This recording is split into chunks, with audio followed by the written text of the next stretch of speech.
5 or 6? It's 5. Okay. Yeah. It's like time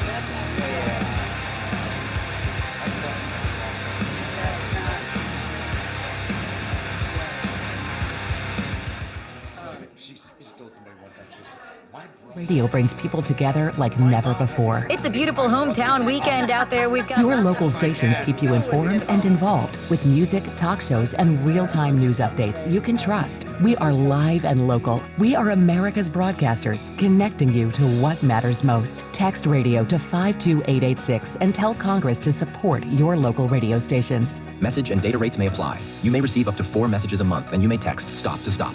This message furnished by the National Association of Broadcasters.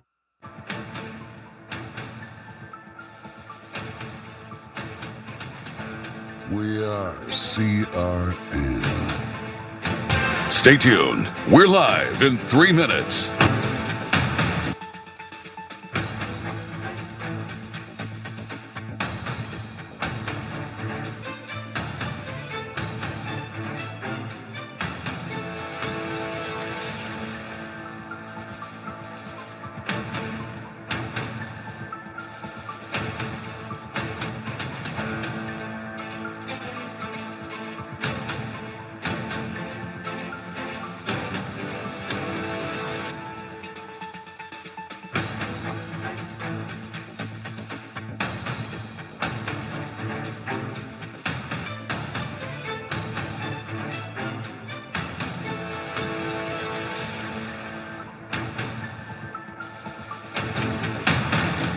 We're live in 2 minutes.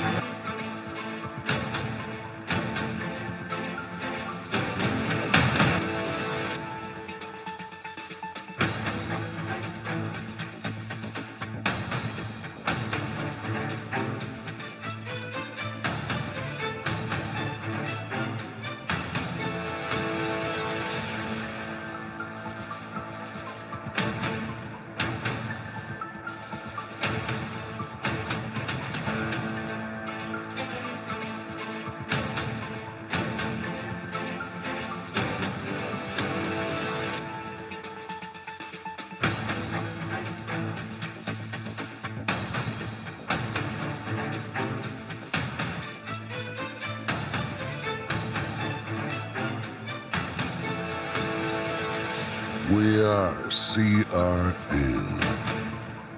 Stay tuned. We're live in 1 minute.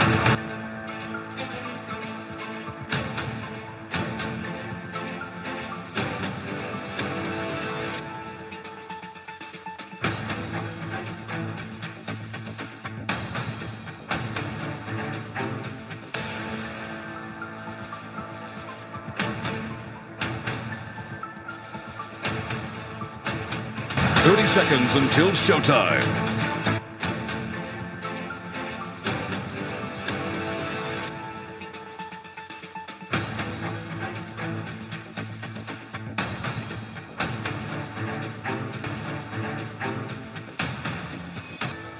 Ten, 9, 8, 7, 6, 5, 4.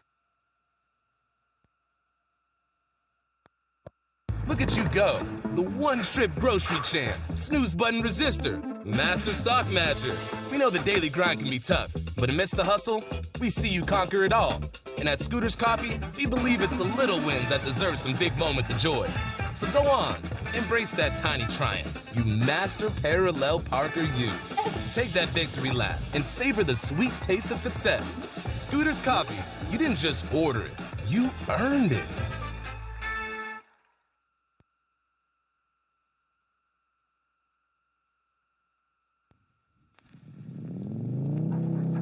Eastern Technical Design Incorporated provides design and drafting services for commercial, industrial, and residential construction. Services include architectural renderings, preliminary plan design, as well as final construction drawings.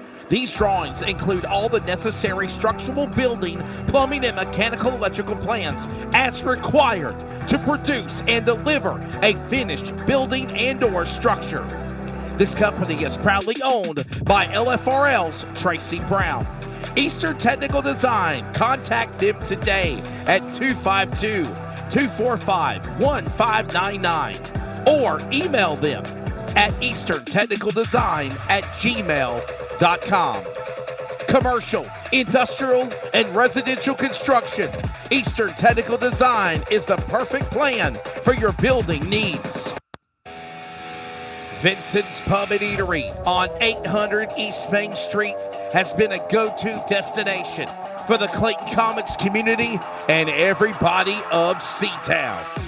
Vinson's Pub and Eatery takes care of all of your food and beverage needs for weekly specials, appetizers, burgers, sandwiches, the entrees, the Vinson special salads. Hey, you like the desserts? I do too. Side desserts, delicious beverages from soda products, sweet tea, and yes, even your adult beverages. Big screen televisions cover all the action with your favorite sporting events. And the home of Comics Football Weekly every Tuesday night from Vinson's Pub and Eatery. 800 East Main Street. Tell them the Community Radio Network sent you. Vinson's Pub and Eatery. Good food, good fun, and go Comets! This copyrighted telecast may not be reproduced, retransmitted, or used in any form without the authorized written consent. We hope you enjoy today's broadcast. Since 2018, CRN, proud to be the voice of the Clayton Comets. The following is an exclusive broadcast presentation of the Community Radio Network. We are CRN. Comets Country, it's time. Are you ready? From football to basketball, baseball, softball, and lacrosse, and even volleyball to soccer, and so much more. From the diamond to the field and the court, it's time for Clayton Comets Athletics. And we are now on the air for broadcast coverage exclusively on CRN, the Community Radio Network.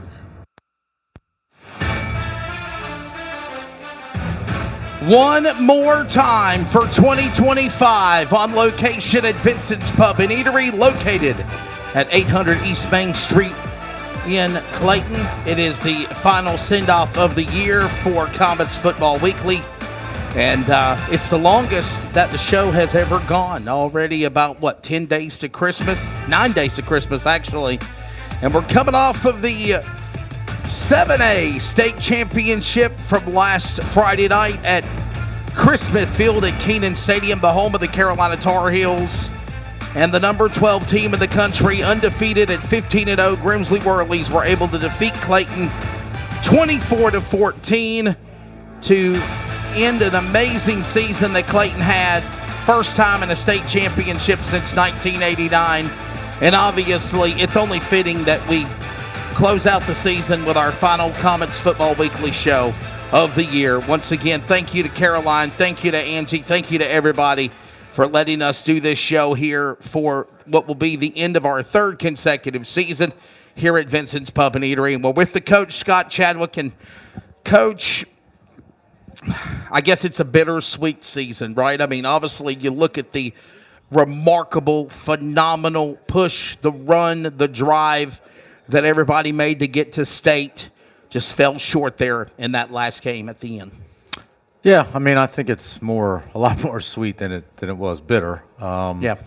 You know, we so many, great moments along the lines to get to that point, and that's what I kind of told the guys in the locker room after the game is that you're going to remember this experience. You may not be obviously happy with the ending, but you'll remember the experience of playing in this game, remember the experience of everything that went with it. But more than that, you're going to remember the other nights that led to it. You'll remember the night against, beating Cleveland. Yep. You'll remember, a third-round playoff game at D.H. Conley where we just absolutely took them out from the start.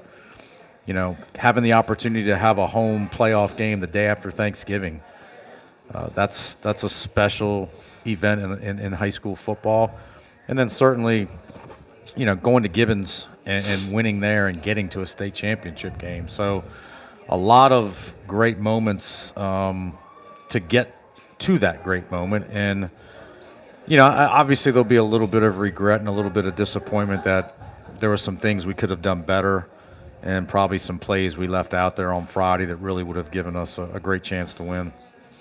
Well, we're joined by Kim Winslow, our lead all-state sideline reporter. She's done a phenomenal job all season long, joining us in the booth or in the sidelines. And Kim, the atmosphere of being able to see the team at UNC and just being amongst what a massive crowd, right? We talked about it last Wednesday night for the Comets football, or last Tuesday for that matter.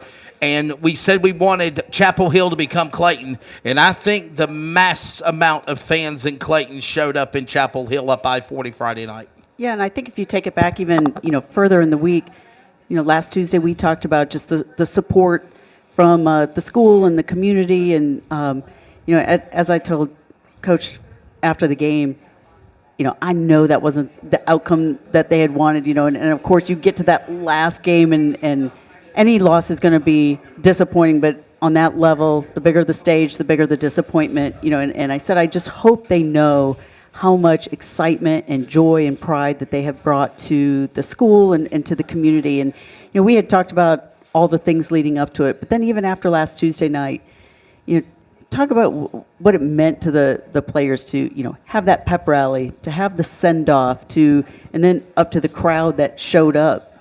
Because I think Clayton certainly showed up. I was wondering how the crowd would be as far as noise, because they weren't allowed to have noisemakers, and we know sometimes the home crowd was kind of quiet sometimes. But I thought they showed up Friday night. No, and we were told that of all the 16 teams that played in the 8 state championship games, that that Clayton had the biggest crowd of all the 16 teams. Which Unbelievable. You could see that from our vantage point, certainly Friday. But, you talked about the week. That was kind of my message to the guys, I think, starting Friday the day after the Gibbons game was, listen, we're going to do everything we can, and we're going to prepare like crazy to go out here and play great and try to win the game. But more than that, I wanted them to take the time to enjoy the week, to just kind of savor everything that went into it, and to really try to remember everything and take it all in so that they would have those memories. And you talk about just the many different things that happened, the different days of having the TV stations out at practice, to the pep rally Thursday night. I mean, how many places does the town throw a town pep rally for you? Just tremendous. And then I texted Greg Tard and Ken Lunger after the police escort. I'm like, that was an epic police escort. Oh yeah. I mean, they used about 10 different police cars to get us all the way up to I-40, and it was, it certainly let the kids know that how well we were treated. And even from there, we had a walkthrough at UNC Central, at NC Central, and all their coaches came out and watched and talked to us, and to have them, we stopped and got them a great dinner at at Olive Garden, and I will say this, the staff at Chapel Hill, I thought, did a great job of trying to make it a first-class experience for the guys. Yes. We walked through the indoor facility, and they put us in the regular visitor locker room, and which was really nice. And they had the jumbotron on. They used their announcer. I mean, they did everything they could to make it a special experience for the kids. So I appreciated that, and I hope that when we ran through that tunnel at the start of the game, I hope they took it all in, the reaction they got from our fans, and we gave them a lot to cheer for early and a lot to cheer for late. It was the in between parts that weren't so good. Well, and I was going to say, you couldn't have asked for a better start, both offensively and defensively. And what did you see that what changed in the game that kind of affected the rhythm of the game? I think the biggest thing was, like you said, we had 2 3-and-outs, drove down the field and scored on the first drive.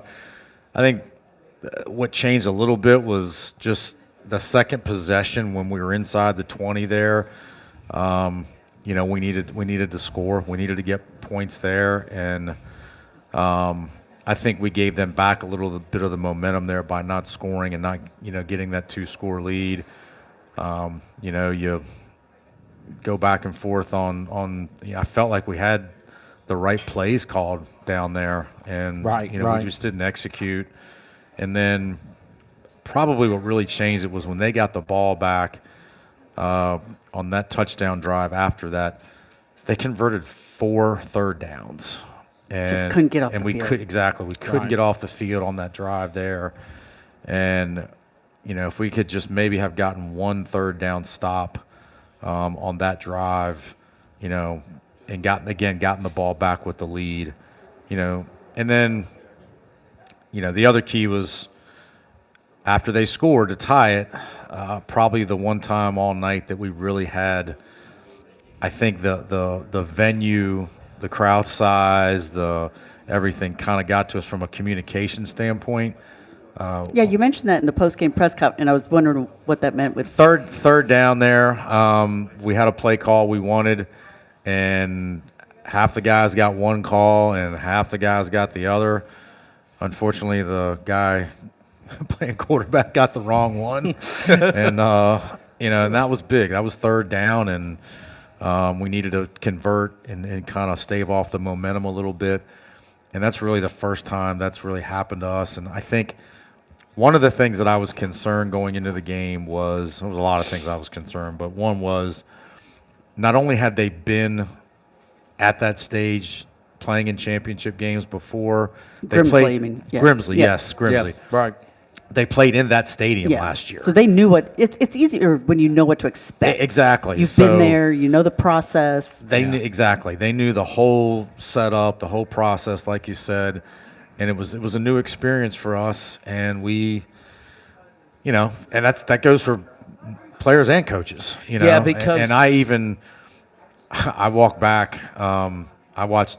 We got there in the Middle Creek. Watauga game was still going on, and I walked out there, and I thought, this is a little bit different than Clayton. And we might have, and we went back in and talked about some things we could do to minimize the issues, but that was an issue right there, and where, again, some guys heard one thing and some guys heard another, and kind of cost us a little bit.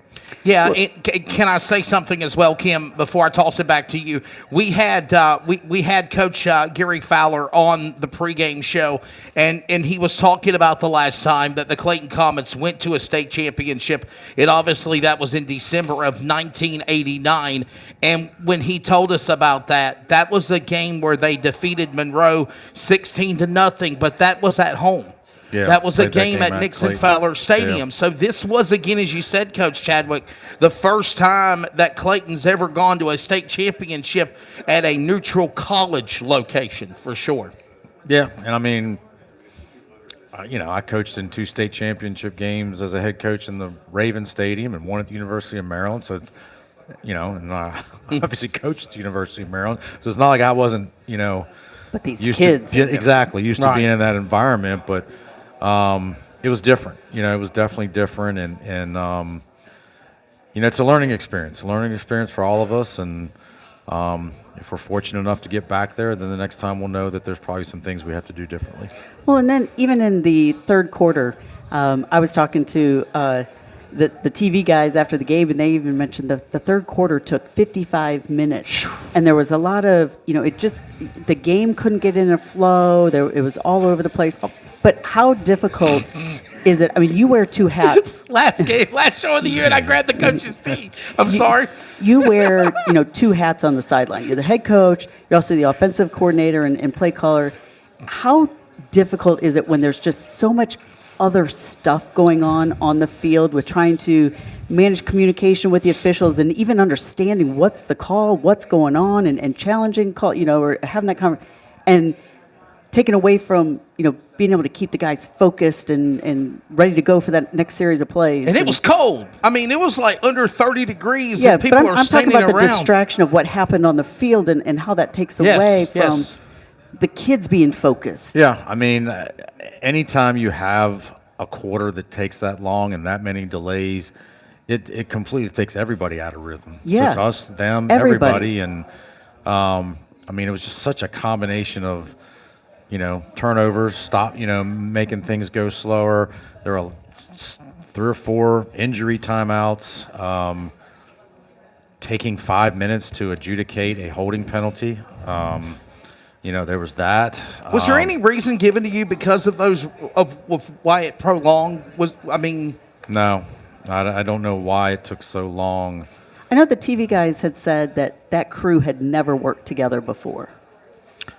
Well, that and also you have that crew is used to working, 2A, 3A games, and it's a different got game. put on a 7A game, and it's different. It's a different I will game. say, just because Thursday night, we called the 1A game first, and then right after that was the 8A game. Yes. Those are 2 totally different games. Exactly. The speed, the size of the players. Yeah. I mean, it was just completely You're right. different. I mean, it is a different game, and I thought it seemed like it was a different game for them. So all of that contributes to, kids getting out of a rhythm. We obviously,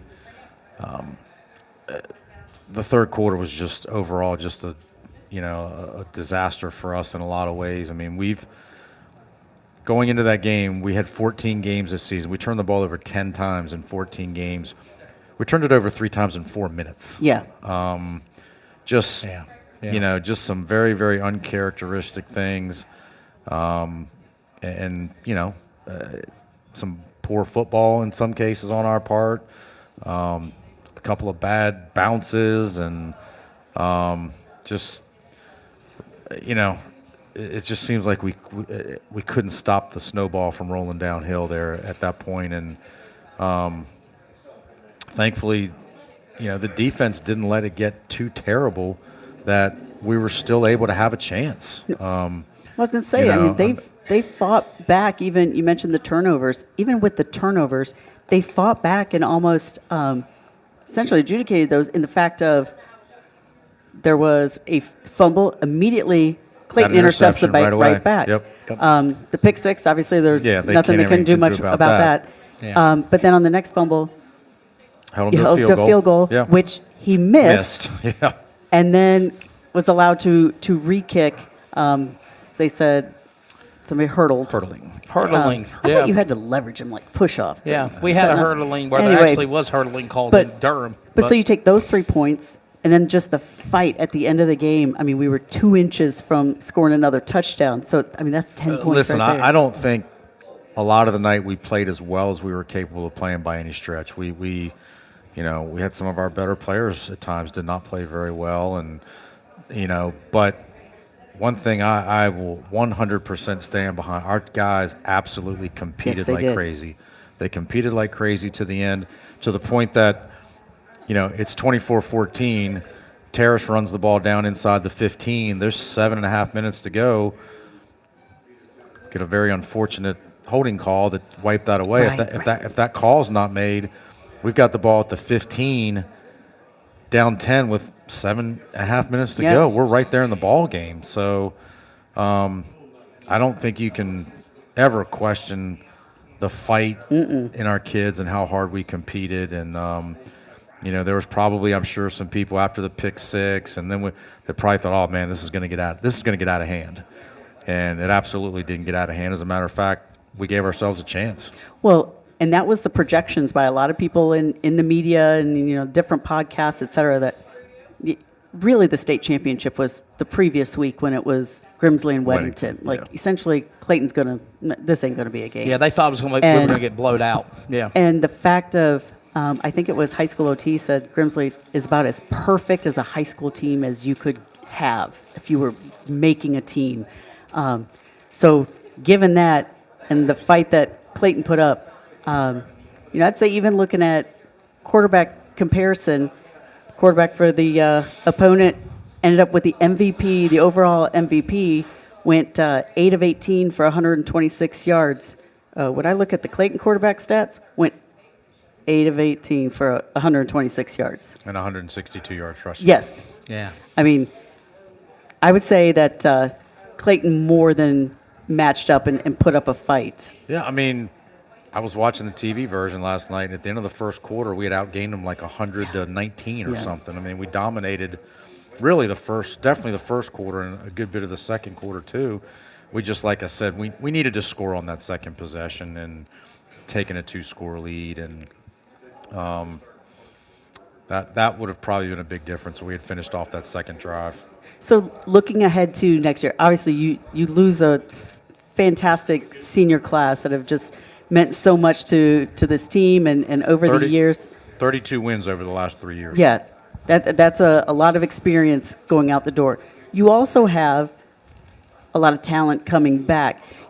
What does the off season look like to keep that hunger up with these guys that now they've had a taste of that big stage? They know what it takes to get there and just how small the margin is, margin of error is at that level. I think, again, hopefully the experience, all the great things they got to experience in getting there is a motivating factor to want to do that again. I think back to early in my career when I went to 3 championship games in 4 years. The experience was so great. I wanted to go every year. Mm-hmm. You wanted to do it every year. It was fun. Yeah. So I'm hoping with the guys that were there that's their feeling. That they want to do what they can to get back. And they know how hard it is. They know how hard it is. That's not just given to you. It's not. And I shared that with them. And Grimsley went last year. Grimsley beat Rolesville. They've been to the state championship before. I think this is now their third because one year it got vacated over New Bern, but they never really were given the title per se. So they've been to the dance before. Like I said, that's that's kind of an anomaly to be able to do that.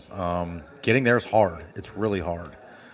And now that now that we've been there, I hope the experience of of being there is a motivating factor to want to get back, and then to want to go back and use the experience of being there to just play better the next time. Not be 36 years, right?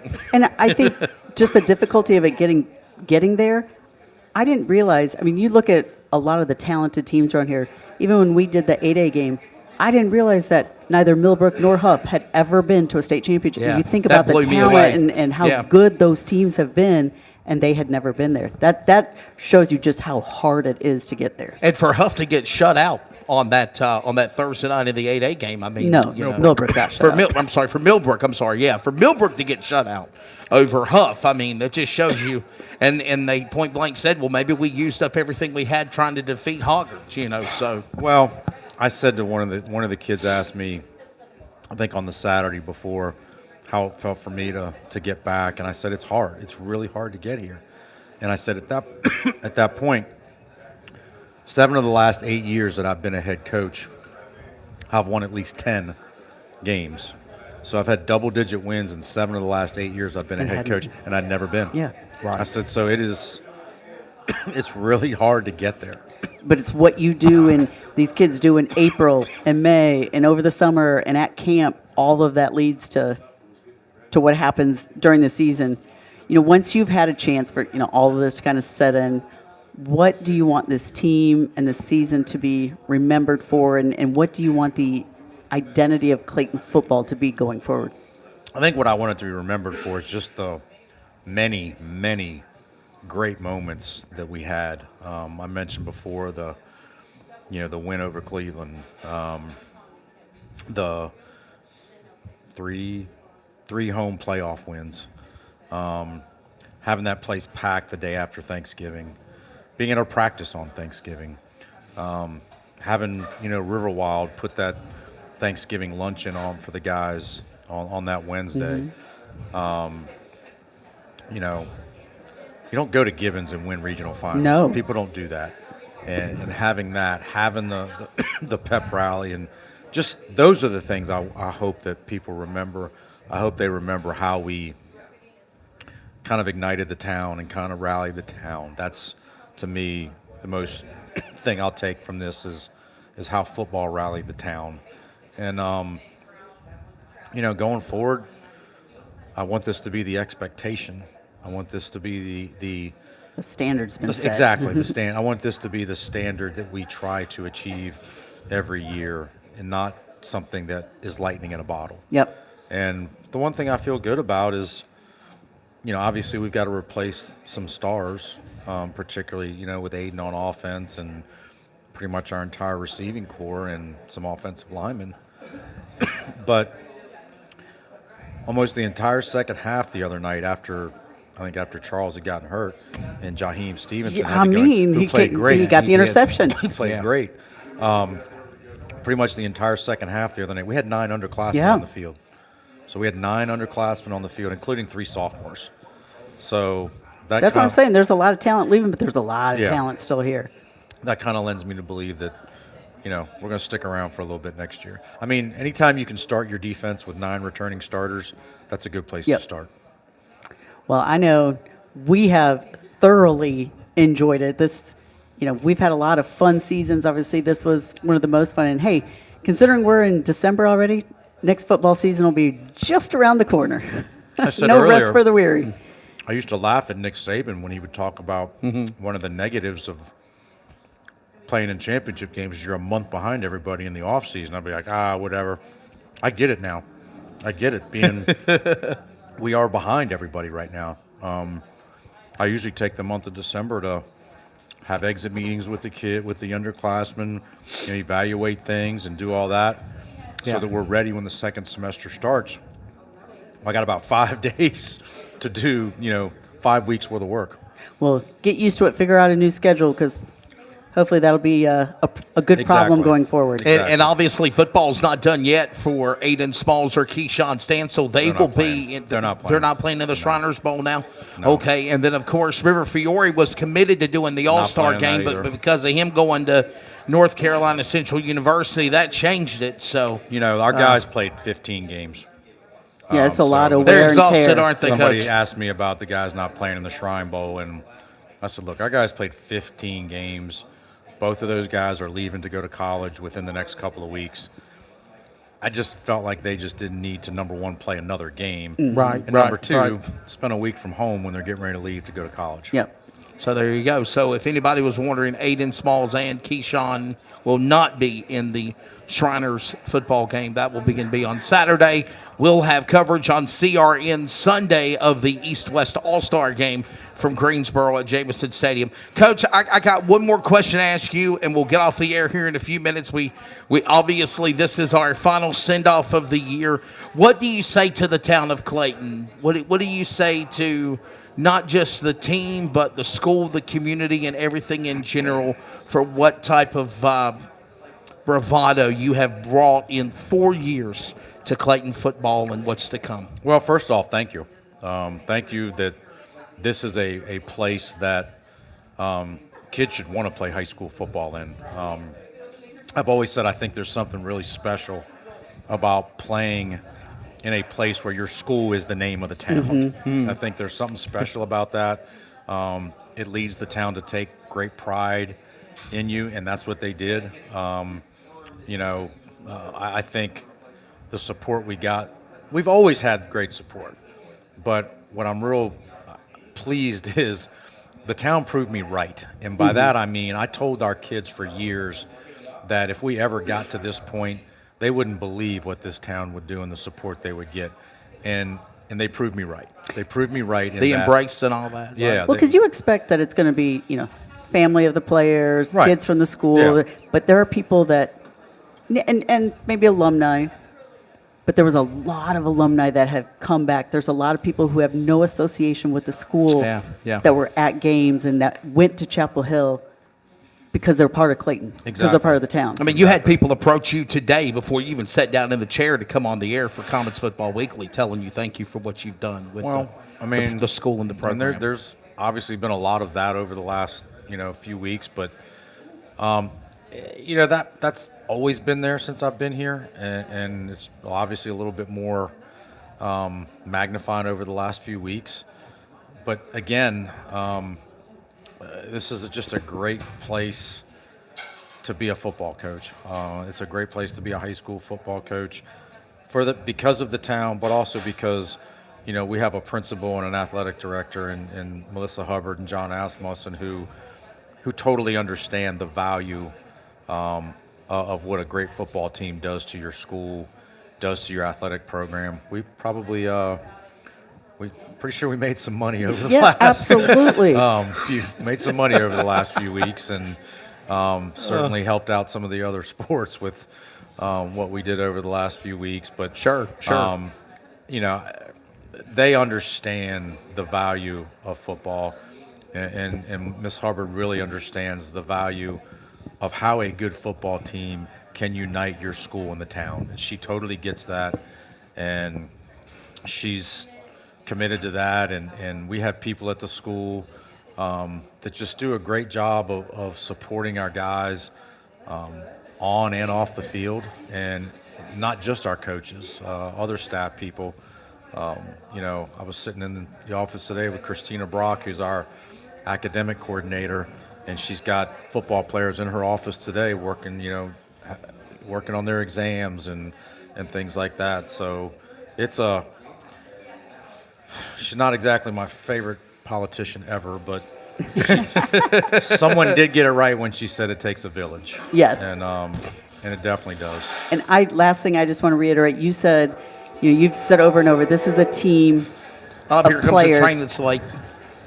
that this town can be proud of these guys. And I will attest to that. It's one of the reasons I love being on the sideline, because I love being down with the guys and I get to know them over time. And some of these guys on this team, they were freshmen when I started doing this, and to see them now, they are a fantastic group of kids. Yeah, it's fun watching them grow from young boys, from the JV level to even what we watched in middle school over the years, to seeing them being grown men and now being ready to embark in what they do with life. A lot of them were freshmen when I got here, so it's been to see, their growth over the 4 years. I remember the first time I met River, and I was like, that's a good-looking 8th grade kid right there.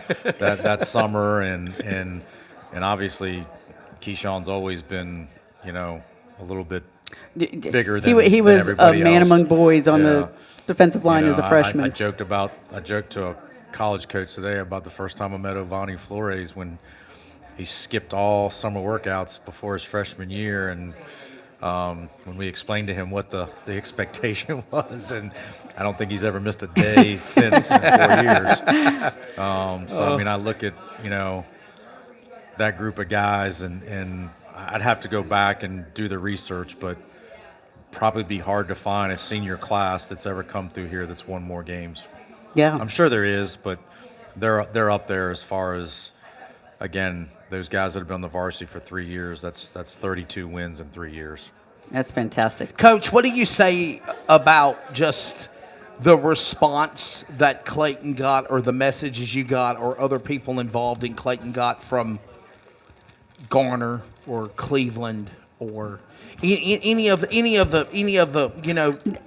people congratulating? Right, I had somebody from Cleveland say, "Hey, look, congratulations for Clayton making it to state. We're rooting you guys on for the state championship." And I will test. I did see some posts on social media. They said, you know what, we're rooting for Greater Neuse River, or we're rooting for the East, or we're rooting. So there was a lot of.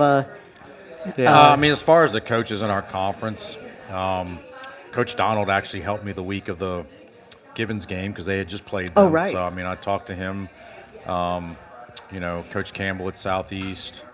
Coach Green at South Garner, certainly Jeb at Fuquay, heard from all those guys.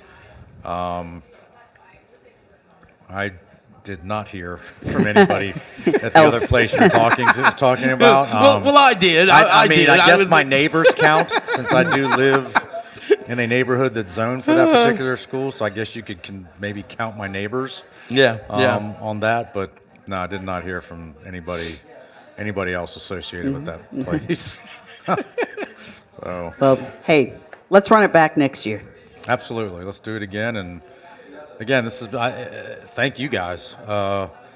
This is also very unique. How many other places do you go where the head coach has a radio show on Tuesday nights and gets to do this? And this is a unique experience. So thank you guys, and Wesley, I know how hard you work to put all this stuff on, and you drive me crazy quite a bit. But it's a privilege to again coach in a place where this is valued. We wouldn't keep doing that. I'm assuming we wouldn't keep doing this every Tuesday if people weren't listening. That's right. So you're exactly I appreciate that, and I was telling my wife on the way over, I said, I'm trying to put together a post to thank everybody. I said, but I'm really kind of gun shy about doing it because you might forget somebody. I really am, Yeah. and I'm totally serious about that. Yeah. That I'm really afraid that I'm going to forget somebody because so many people have contributed to this, and I think again that also goes back to people wanting to help and wanting to be a part of this, that they give. Mm-hmm. Whether it's time, talent, or treasure. Exactly. Exactly. They give some kind of resource, and so you get a little antsy about starting to thank people because there's just so many people that have contributed and have been a part of it that you're afraid you're going to leave somebody out. Another good problem to have. Exactly. I think the best thing to do is just say thank you to everyone. And that one word takes care of everybody across the board. Because, we had Randy Capps on pregame, for JoCo Sports. And he even told me, he said, man, me and Coach Chadwick talked Monday night at like 9 o'clock at night. And I'm like, wow, And he's like, well, that's the only time he was available to do his interview for the JoCo Sports podcast and all the other things that you do. And, and I told somebody this at UNC. I said, there's a lot of work that goes behind. There's been times where me and you've had to schedule times to have Coach's Corner 15-minute conversation, and you're literally dodging from one meeting to the next meeting or doing something or getting on the field for practice. All of the work that goes behind doing what we do is a credit of everybody working together. Like you said, Melissa Hubbard, John Esmusson, Joe Mott, all of the coaches. This is the longest stretch we've ever had covering football, right, Kim? I mean, normally it's like right before Thanksgiving, we're going right into basketball. And obviously it has been a grind to try to continue to do basketball, but still stay focused on football. Don't lose that energy. And then obviously calling 8 state championship games, and one of them being Clayton was pretty damn special last Friday night. That's something I'll never forget. But I think the game that I think I'll take for the year was beating Cleveland. I have to say that Friday night beating Cleveland. Yes, thank you. You and the team beating Cleveland 20-3 that night at Clayton. I think that's the one that I'll never forget on a Halloween night. Well, that was a springboard too. I think that springboarded the rest of it, and I think that just kind of let us know what we could really be, it certainly vanquished some demons, number one. But more than that, I think it really showed us what we could be when we would play the way we were capable of playing. And again, I go back to everybody always asking, what did you say at the end of the first quarter of the Garner game?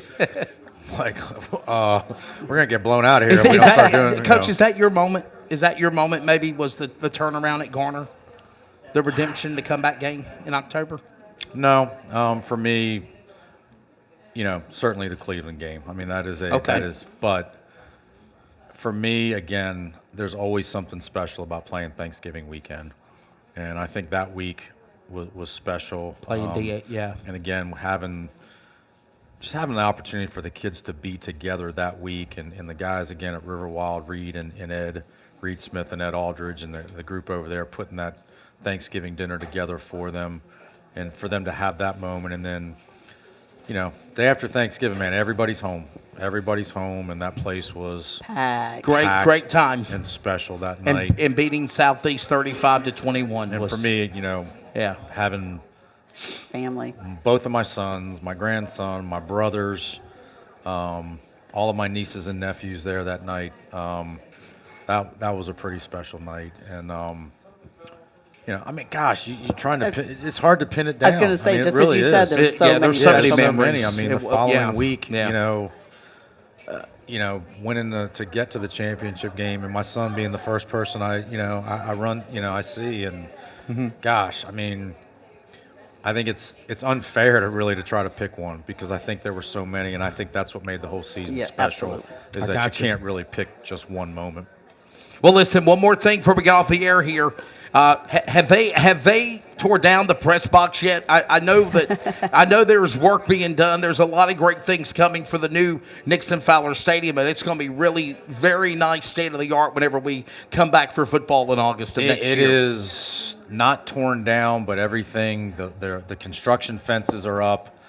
They have taken down the signs, and I mean, they've got to be days away from the demolition part of that. Stuff. So, yes, yeah, it'll be really exciting to see the new press box, the new set of bleachers, and hopefully, if we can get the town on board, have that jumbotron as well. There you go, Kim. I couldn't do this without you. Thank you for the many times that you were in the booth when I was calling NASCAR or on the road. And then, of course, thank you to Mark Coates, Robbie Worrell, Braxton Cutchin, Jackie Posey, Blake Robertson, Kevin Stump, Mark Arson. Man, who else am I thinking of? Ryan Tomford. He's a new addition that's come on, and just everybody in general. It takes a village, as we always say, and it takes a village to make the broadcast happen. And obviously, being a part of the Comets Football Weekly show for the last couple of years, too, Kim. Thank you. My pleasure. All right. Well, ladies and gentlemen, that will conclude season number 3 of Comets Football Weekly. Coach, you got any more final send-off you want to say to Comets Station out there? And obviously, everybody have a Merry Christmas, a Happy New Year. We're back on the air on Friday with coverage of basketball against Southeast Raleigh. And don't forget, we're live from Greensboro Sunday afternoon. Pregame at 12, kickoff at 1 for the 78th East-West All-Star Game in Greensboro at Jamison Stadium? I want to thank the one person that makes this all possible, and that pretty little lady over there. Yes, he is referring to the boss, Miss Beth Chadwick. Well, everybody, we want to say thank you so much to you and yours from our audience, whether you've come the first time or whether you've been here for numerous seasons. Thank you, as always, to Carolyn and Angie Woodard and everybody here with the awesome hospitality from Vinson's Pub and Eatery. From Melissa Hubbard, John Asmussen, Joe Mott, Brian Hale, Daniel Bird, Shantae Woodard of the Boosters. For the coach, Scott Chadwick. For Kim Winslow, I'm Wesley Outland. Football next year, 2026 in August. Have a great Christmas and New Year, and as always, go Comets.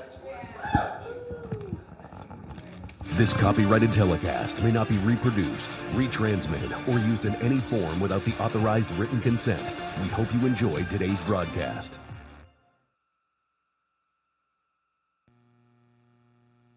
Good morning, guys. I just want to warn you, traffic is tough out there. We are here for you to tell you how to keep safe, Everybody who is listening needs to take cover as soon as they can. to provide the music, talk, and sports you love, and to deliver the news that matters to you.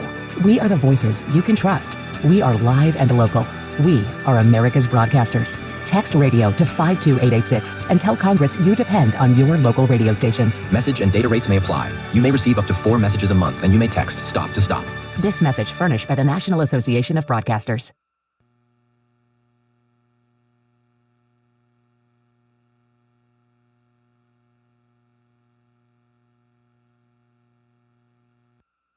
Like, follow, and share the Community Radio Network via social media and Facebook at CRN Community Radio Network.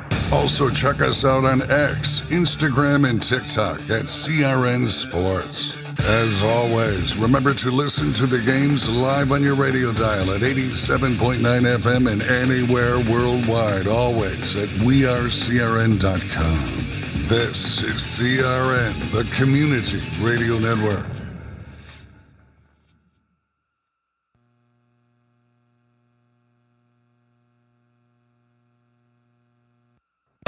The following is an exclusive broadcast presentation of the Community Radio Network. We are CRN. More details at wearecrn.com.